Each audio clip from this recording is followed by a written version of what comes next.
mi nombre es Carlos Ibáñez, soy médico psiquiatra de la Universidad de Chile. La idea de esta presentación es compartir con ustedes algunas características de lo que nos puede estar pasando a nivel individual con la crisis social que estamos viviendo en el país y también cómo estos efectos a nivel individual pueden influir en el desarrollo de una salida constructiva de esta crisis. Entonces, en primer lugar, es importante acordarnos de que nosotros nos movemos en el mundo con ciertos referentes, con ciertas pistas a través de las cuales podemos saber que lo que va a ocurrir mañana es algo predecible, que el negocio de la esquina va a estar abierto, que vamos a llegar a nuestro trabajo y van a estar las personas que conocemos ahí. Estas referentes, de alguna manera, cuando pasan cosas como las que estamos viviendo, se van perdiendo, ¿no? La palabra desastre viene de disastrus, que es quedarse sin astro, ¿no? Como sabemos, los navegantes necesitan estrellas para poder ordenar su rumbo. Y cuando pasan situaciones de crisis, ¿no?, o desastres, efectivamente lo que se pierde son esos referentes. Y por eso es importante recuperarlos. Y es importante acordarnos de que eso nos va a producir angustia y puede también producir cambios en nuestra conducta. Esta crisis no es igual que el terremoto u otras crisis naturales, ¿no? Es más compleja y las personas las vamos a vivir de manera distinta en función de varias cosas. En función, por un lado, de lo que nos ha tocado experimentar, si estamos más cerca o nos ha tocado sufrir el vandalismo, los saqueos, los incendios. No va a ser lo mismo que si nos ha tocado sufrir, por ejemplo, la violencia de parte del Estado y la violación de los derechos humanos. Y tampoco va a ser lo mismo si estamos enfocados en lo que significa esto desde el punto de vista constructivo para el país, desde el punto de vista de la movilización social que quiere generar cambios positivos. Entonces, de una u otra manera, nuestra historia, nuestras creencias personales, nuestras vivencias familiares respecto a estos temas van a influir en cómo nos sentimos. Y los medios de comunicación también, de una u otra manera, van a irnos exponiendo o nos van a ir mostrando distintos aspectos de la crisis y eso también nos va a ir afectando. Otra complejidad de esta crisis tiene que ver con que nuestros distintos roles se van a poner en tensión. Si yo quiero participar en crear un mejor país o en generar cambios sociales positivos, por un lado va a entrar en contradicción con mis otras responsabilidades a nivel de mi trabajo o de mis estudios. Entonces ahí se crea una tensión.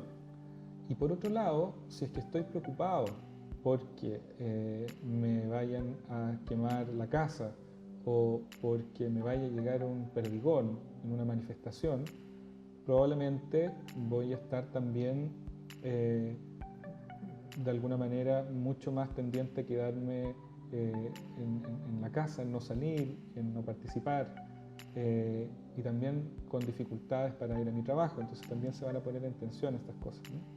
Entonces, si se fijan, tanto por la crisis en sí como por lo que significa para cada uno de nosotros nuestros roles, vamos a estar muy tensionados, ¿no? Y como les comentaba al principio, mientras más afectada veamos nuestra seguridad, mientras más preocupados estemos por nuestra integridad física y la de nuestros familiares, vamos a pensar en términos mucho más de sobrevivir. Y mientras más garantizada tengamos nuestra seguridad, vamos a poder funcionar pensando en términos más altruistas y constructivos, ¿no? Si pensamos en la pirámide de Maslow de las necesidades humanas, es muy claro este tipo de necesidades. Toda esta angustia, toda esta incertidumbre, todas estas tensiones que les estoy mencionando van a generar malestar, van a generar tristeza, ansiedad, angustia, como les nombraba, irritabilidad, problemas para dormir en muchos de nosotros, ¿no? Y es importante saber que la gran mayoría de esas reacciones van a ser normales, van a ser adaptativas, producto de lo que se está viviendo. ¿En qué personas hay que tener mayor atención? En aquellas personas que hayan sufrido un daño físico directo, en aquellas personas que han tenido traumas oculares, en aquellas personas que se hayan visto amenazadas, por ejemplo, dentro de un incendio o que hayan sentido amenazada su integridad física o su vida. Esas personas tienen mucho más riesgo de tener problemas de salud mental. Otro grupo muy vulnerable es el grupo que tenía desde antes de la crisis problemas de salud mental, llámese depresión, problemas con el consumo de alcohol y otras drogas, trastornos por supuesto postraumáticos por traumas previos. Todas esas personas van a estar mucho más vulnerables y es importante que estén atentos a los síntomas. Ahora, ¿qué síntoma es especialmente importante, creo yo? Tiene que ver con un tipo de ansiedad que se le llama ansiedad persecutoria. Y esa ansiedad persecutoria tiene que ver con sentirse amenazado. Y si nos sentimos amenazados y empezamos a pensar desde esta emoción, es muy fácil simplificar la realidad a posturas que son extremas, que son por un lado los buenos y por otro lado los malos. Y podemos olvidar que la realidad es compleja y asimismo es muy fácil abrazar populismos de izquierda o de derecha. También nos podemos olvidar del respeto a las ideas del otro y llegar a volvernos muy intolerantes, poniendo todo el problema en el resto y todo lo malo en los otros. Y de ahí a validar la violencia verbal primero y física después es solo un paso. Tanto la violencia de grupos violentistas que saquean o queman, como la violencia del Estado que viola los derechos humanos. Entonces hay que ser muy precavido en no pensar de manera blanco-negro y en si nos sentimos angustiados, conversar con otras personas y no llegar a simplificar tanto la realidad como para dividirla en buenos y malos, y menos aún justificar la violencia a propósito de eso. Por supuesto que la resolución de la crisis es como imprescindible que se dé a través del diálogo, a través de cauces democráticos, y este diálogo tiene que ser, por supuesto, con ciertos mínimos, que respeten los derechos humanos y que garantice la seguridad. Ahora, una imagen que es muy clarificadora para poder partir este diálogo de una manera suficientemente equilibrada es una imagen en donde una figura geométrica sencilla como un cilindro se puede proyectar dos imágenes que son distintas. En una pared vemos un cuadrado que está proyectado en una pared azul y en la otra pared vemos un círculo que está proyectado en una pared amarilla. Entonces, si vemos que en figuras geométricas básicas simples tenemos dos formas de verlas que son ambas válidas, imagínense lo complejo de un problema como el que estamos viviendo en nuestro país, como las demandas sociales que se están levantando. Entonces es muy importante tener claro que nadie tiene la verdad absoluta. Y por lo tanto el diálogo es fundamental para llegar a una solución. Entonces, como les comentaba, si uno está atento a nuestra salud mental individual y procura estar abierto y escuchar al otro, vamos a generar una mejora en la salud mental colectiva y una posibilidad de generar un diálogo que promueva este cambio social que todos queremos. Si es que no, va a ser más difícil. Entonces, ciertas sugerencias para mejorar nuestra salud mental y bienestar y por lo tanto para colaborar con este cambio.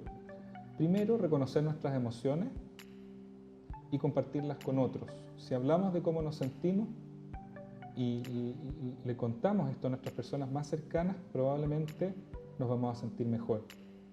Segundo, intentar recuperar nuestra rutina y funcionalidad diaria, teniendo en cuenta que los tiempos requieren cierta flexibilidad. Como les comentaba al principio, el recuperar nuestros referentes, nuestras rutinas, nos arma, nos ordena, y nos disminuye la angustia. Tercero, fomentar el sentido de comunidad y participar de aquellas organizaciones que nos puedan ayudar a transmitir nuestras inquietudes sociales, a canalizar este diálogo democrático tolerante. Y aquí tenemos que estar muy atentos en evitar este pensamiento polar, esta ansiedad persecutoria y en no justificar la violencia. Cuarto, ¿qué podemos hacer también para disminuir la angustia y para mejorar nuestro bienestar? Evitar la sobreexposición a redes sociales y medios de comunicación en donde nos muestren repetidamente escenas de violencia y contenidos de odio. La verdad es que eso no nos sirve, no nos ayuda, ni al país tampoco. 5. Evitar las causas adicionales de inestabilidad emocional, como por ejemplo el uso de alcohol, marihuana, benzodiazepinas y otras drogas, si es que los síntomas, las molestias son tan intensos como para interferir en nuestros roles como en el trabajo, que no nos permitan hacer las cosas de la casa, que aparezcan ideas de muerte o de autoagresión o intentos de hacerse daño o de dañar a otros. Esas sí serían situaciones que hacen necesaria la consulta, pero como les comentaba al principio, la gran mayoría de los síntomas que estamos sintiendo son esperables frente a esta situación especial y por lo tanto con estas medidas generales debiesen ir disminuyendo con el tiempo. Entonces, para terminar, recordar que esta crisis social nos afecta a todos y nos afecta de manera distinta a todos en función de nuestra historia y nuestras vivencias personales y familiares. Y la salud mental en este caso, tanto individual como colectiva, juega un papel dentro de las causas de este malestar, pero también en la construcción de una salida. Entonces, enfoquémonos en recuperar la paz, compartir con seres queridos, retomar nuestras rutinas de manera flexible y participar de organizaciones que canalicen la necesidad de cambio a través de un diálogo democrático, rechazando la violencia. Muchas gracias, ojalá les sirva. Esto es una cita de Gandhi para terminar, que dice: la intolerancia en sí misma es una forma de violencia y un obstáculo al crecimiento del verdadero espíritu democrático.